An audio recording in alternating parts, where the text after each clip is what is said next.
One of my favorite haunts when my kids were small was the bread store. They always gave out big slices as samples. So after making our purchase, we'd sit in the window seat and eat a big piece of warm, freshly baked bread. We weren't the only ones getting free bread. Anyone who walked into the store was greeted with, "Would you like a slice of bread?"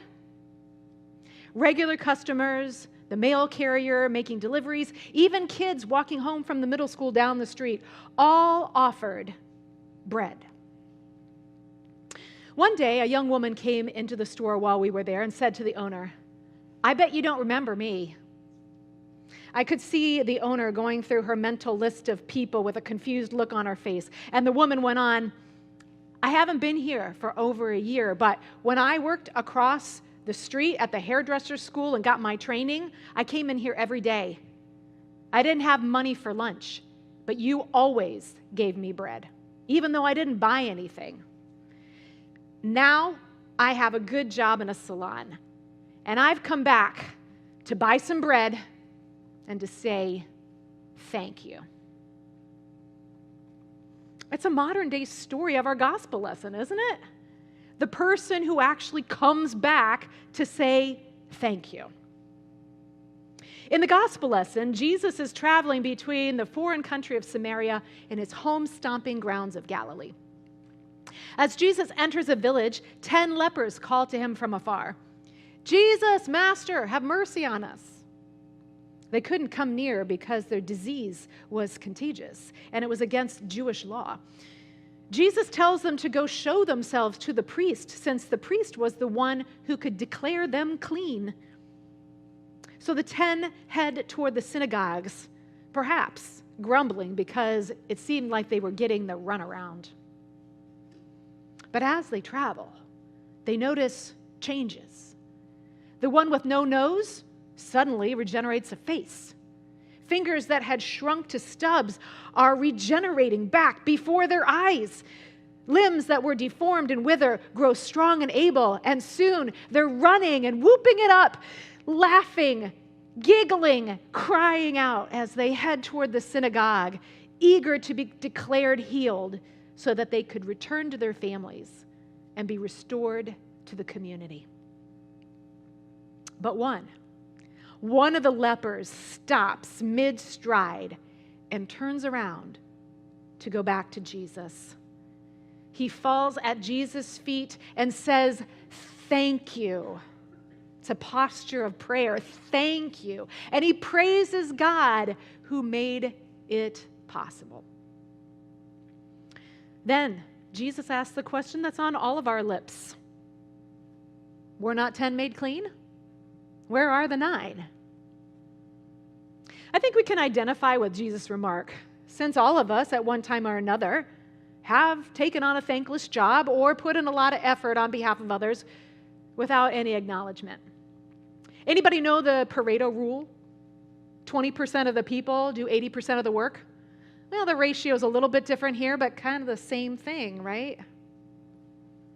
At times like these, we wonder how people can be so insensitive. How can they be so unaware of all that we are doing on their behalf? And sometimes we even say to ourselves, well, if I'm so unappreciated, I'm not going to do this anymore. Though it's easy to identify with Jesus in the story, I wonder if we aren't also like the nine, maybe even more like the 9. How many times have we taken for granted our families, our education, our opportunities? Perhaps, like me, you have a few thank you notes that you might have intended to write that lay empty without a word written. How often do we pause to think about the people who serve us regularly? Waitresses, cashiers, the people who clean the public restrooms. And how mindful are we of the generations who came before us, who sacrificed so that we could have the advantages that we have today?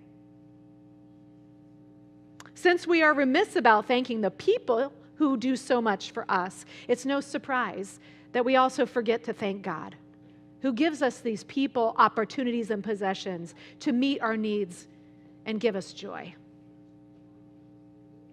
The truth is that if saying a heartfelt thank you was a common thing, I wouldn't have remembered that story about the woman at the bread store. And probably Luke wouldn't have told this story about Jesus and the lepers either. The common thing is to give a perfunctory thanks without much thought. The common thing is to be distracted and busy and to forget to say thank you. So when someone actually does say thank you, it often comes as a surprise.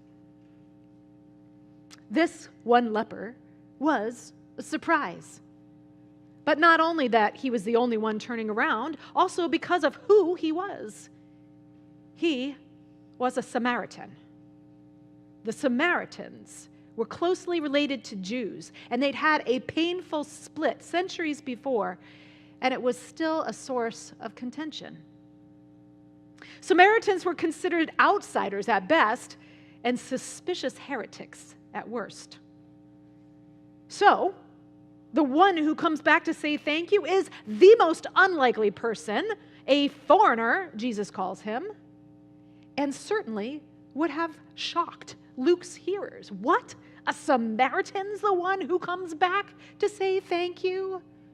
How likely is that? I imagine this story was both reassuring and humbling for its first hearers, Luke's community. Luke's gospel was written primarily for Gentile Christians who, like the Samaritans, were outsiders to the Jews who first became Christians. Like the Samaritan, they were people who had found healing with Jesus. They found a special home in the Christian community. They were the ones who had returned to Jesus to worship him, to kneel down before him, to be a part of his community. But at the same time, these Gentile Christians needed to remember where they came from, because just some years earlier, they themselves or their family had chosen to become Christians. They had been welcomed into this community. They had been worried and lonely people, far from God's grace, wanting so much more out of life. And this welcome, this healing of Jesus in the community of faith had brought them near. When they remembered the gift of inclusion shared with them, when they remembered the healing of being welcomed into the community of faith, then they could have compassion for others who still needed that welcome and healing. Their gratitude was meant to extend into action for the outsider Samaritans of their day. I think that's how we should read this passage too. Sometimes we're going to identify with Jesus. Where are the 9? Sometimes we're going to identify with the 9 who are busy and forgetting to say thank you. But today I want to identify with this one who has been welcomed close to Jesus, to worship him, to kneel before him, and to have a heart of gratitude. This story is so much more than about minding our P's and Q's. It is a reminder of who we are. We were once far off. We were once lonely and afraid. We were once isolated and in need of healing. And Jesus opened his arms wide and welcomed us. He touched the hole in our heart and filled it. Jesus has restored us to community and life. And today we welcome people to be members of our community, to join in our mission, to see who else has that hole in their heart that needs filling with Jesus' love, to look for the people who are excluded, the people who are marginalized, the people who are called foreigners today because they somehow don't fit in. We are welcoming people among us to join us in our mission of gratitude because, like Luke's hearers, we humbly acknowledge our true selves when we're here. We're broken people, and yet it is Jesus' love that binds us up. When we come here together as Jesus mended people, we're here to join in mission to mend the world. And so we renew our commitment to looking for the Samaritans of our day, the people who are on the outside, who are ill at ease, who are in need. It might seem countercultural or frankly a little risky in this day and age.